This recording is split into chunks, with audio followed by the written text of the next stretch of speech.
बता दो कद का प्लान है। फिर आप हो जाओगे बिजी। कौन है? आप बिजी हो जाओगे चुनाव में। नहीं,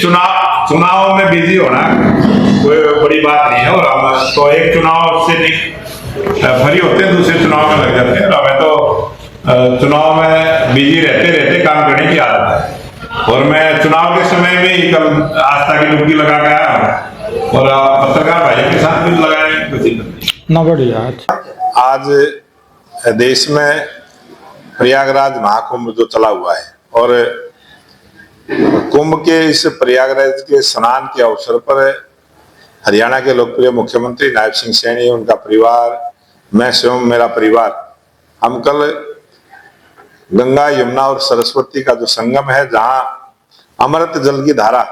का प्रवाह होता है, उस अमृत जल की धारा के प्रवाह में हम अपने आस्था की डुबकी लगा के आए हैं और एक कामना करके आए हैं कि हरियाणा प्रदेश के 3 करोड़ सभी भाइयों और बहनों के लिए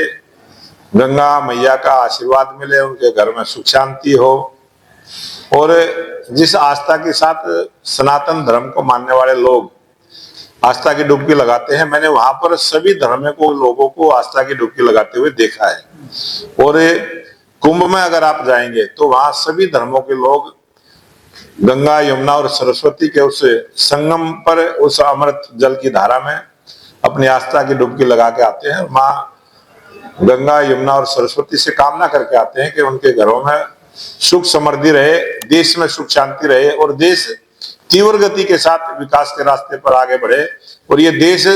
2047 से पहले विकसित राष्ट्र बने। इस प्रकार की भावना के साथ हमने अपनी आस्था की डुबकी लगाने का काम किया। अमेरिकी वायुसेना सेना के विमान में उनको हथकड़ियां लगाई गई थी। सबसे ज्यादा जो युवा थे वो हरियाणा के थे, 33। और इसको लेकर विपक्ष जो है मुद्दा बना रहा लगातार कि जिस तरीके से उनको वापस भेजा गया, ऐसा नहीं किया जाना चाहिए था, भारत सरकार को आगे आना चाहिए था, अपना विमान भेज देना चाहिए था। ये तमाम बातें विपक्ष लगातार कर रहा था। ये जिस प्रकार से 124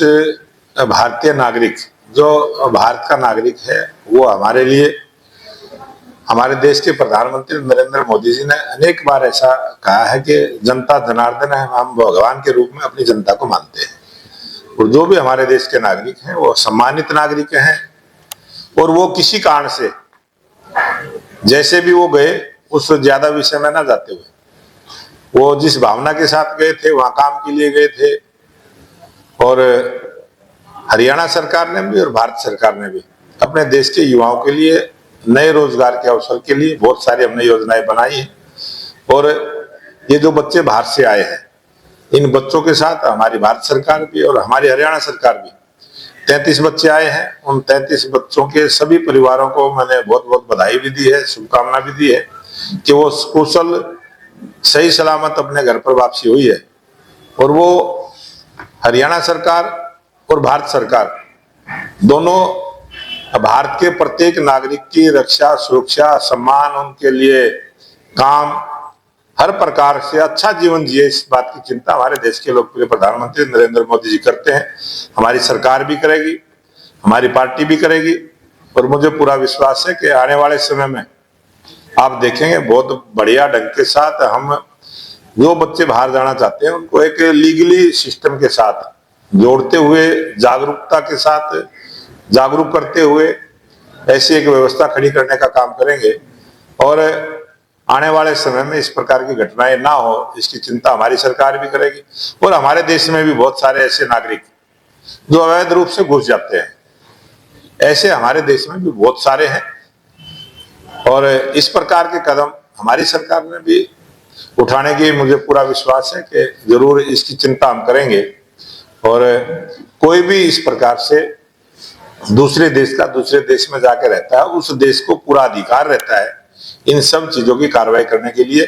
आगे से हम, हमारी सरकार भी और हम भी इस पर ध्यान देंगे कि इस प्रकार से जो बच्चे हमारे कहीं गए, अगर उसका परिवार हमें बताने का प्रयास करेगा तो हम उसमें सहयोग करेंगे और उसको जो भी हमारे से बनेगा उसकी मदद। निगम के चुनाव और नगर पालिका परिषद के चुनाव है, तो पार्टी सिंबल पकड़ने जा रही है और कब तक जो है कैंडिडेट्स की घोषणा हो जाएगी और क्या मुद्दे पार्टी के रहने वाले चुनाव? हरियाणा भर में अब तक कितने वो अब तक जो भारतीय जनता पार्टी का स्थानीय निकाय को लेके हमने सभी जिलाध्यक्ष प्रभारी सभी हमारे 2024 के चुनाव लड़े हुए 90 के 90 प्रत्याशी और स्थानीय निकाय के हमारे संयोजक सह संयोजक और वरिष्ठ नेताओं के साथ चंडीगढ़ में बैठक की है और उसके बाद कोर ग्रुप की भी बैठक हुई है और कोर ग्रुप की बैठक में यह निर्णय हुआ है कि जो नगर पालिकाओं के चुनाव हैं, नगर पालिकाओं के चेयरमैन के लिए पार्टी का मन है कि हम सिंबल दें, लेकिन भारतीय जनता पार्टी लोकतंत्र में विश्वास रखने वाली पार्टी है और एक सिस्टम से चलती है। हमारी पार्टी का पार्लियामेंट्री बोर्ड जो भी निर्णय करेगा, जो भी फैसला करेगा, हम उसको लागू करेंगे और निगम के और परिषद के चुनाव पहले से ही पार्टी सिंबल पर लड़ती आई है। जहां जहां भी कार्यकर्ता सिंबल की डिमांड करेंगे वहां पार्टी के कार्यकर्ताओं को सिंबल देते हुए चुनाव में जाने का काम करेंगे। और इस चुनाव में जो हमारी सरकार की लगातार 10 वर्षों का समय पूरा करने के बाद तीसरी बार हरियाणा में भारतीय जनता पार्टी की स्पष्ट बहुमत की सरकार बनी है। आज डबल इंजन की सरकार हरियाणा प्रदेश में है और स्थानीय निकाय के चुनाव के बाद आप देखेंगे ट्रिपल इंजन की सरकार हरियाणा प्रदेश में होगी और हरियाणा में 3 गुना गति के साथ विकास के काम होंगे। अध्यक्ष जी,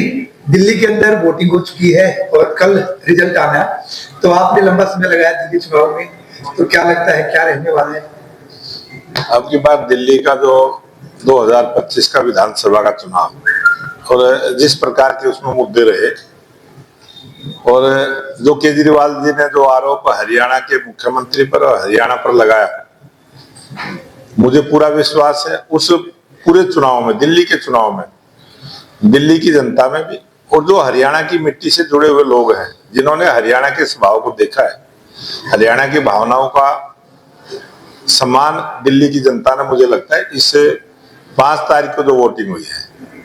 इसमें हमारे लोकप्रिय मुख्यमंत्री नायब सिंह सैनी जी ने पल्ला गांव में जाके जिस प्रकार से यमुना के जल का आचमन किया और केजरीवाल ने जो आरोप लगाया था कि हरियाणा के मुख्यमंत्री ने, सरकार ने जहर घोलने का काम किया है, जो इतनी बड़ी झूठ और इतना बड़ा भ्रम और जिस प्रकार का भय का वातावरण केजरीवाल ने बनाने का प्रयास किया था, दिल्ली की जनता ने सच्चाई को समझा है और मैं दिल्ली की जनता का धन्यवाद करता हूं कि एक बड़ी बम्पर वोटिंग उन्होंने की है। जो 60% से ज्यादा वोट पोल ना हो इस प्रकार का अनुमान सभी का था, लेकिन दिल्ली की जनता ने बड़े उत्साह के साथ भारतीय जनता पार्टी के कमल के फूल के लिए देश के लोकप्रिय प्रधानमंत्री नरेंद्र मोदी जी की नीतियों को विश्वास, नरेंद्र मोदी जी की जो काम की शैली, लोकप्रिय प्रधानमंत्री नरेंद्र मोदी जी ने जो बातें चुनाव के समय कही, उन सब पर भरोसा करते हुए दिल्ली की जनता ने कमल के फूल को आशीर्वाद देने का काम किया है। और 8 तारीख को जब रिजल्ट आएंगे, मुझे पूरा भरोसा है कि अब की बार स्पष्ट बहुमत की सरकार 27 वर्षों के बाद भारतीय जनता पार्टी की बनेगी।